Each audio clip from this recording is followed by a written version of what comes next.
Hi, everyone. My name is Malik Sitki, and I'm the event planner for the Climate Change and Asset Management Conference.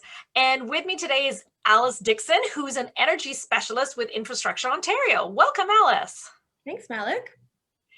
Thanks so much for agreeing to do this interview. And just for our audience, can you give us a little bit of insight into your background?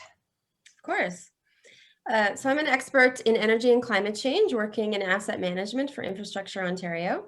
Infrastructure Ontario is a provincial agency reporting to the Minister of Infrastructure and provides services in major projects, real estate services, commercial projects, and infrastructure lending. The provincial real estate portfolio is one of Canada's largest and most diverse, consisting of 4,500 buildings and structures and nearly 1 million acres of land across Ontario.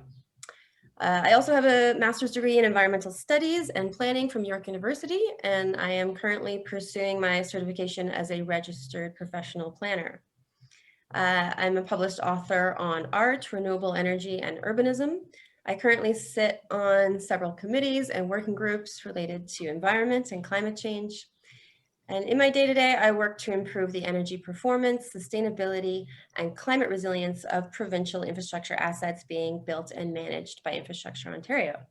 Assets such as hospitals, police stations, courthouses, detention centers, and ministry offices, assets that are critical to the resilience of Ontario as a province.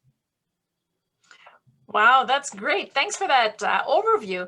And now, without giving it all away, can you give us a bit of a snapshot or sort of high-level overview of what you're going to be covering during your session? Definitely. To address the impacts of climate change on provincial assets we develop and manage at IO, I've created a climate resilience program over the last few years that is based upon developing targeted resilience measures to be implemented in existing IO infrastructure programs. In my talk, I will share what those measures are and how they have largely come about through listening to, learning from, and collaborating with my IO and ministry colleagues. Wow, that sounds really fascinating. So, kind of in your own words, can you tell me why do you think a municipality should attend this climate change and asset management conference? If you're like me, you like to get beyond high-level summaries and into the details of how things actually work.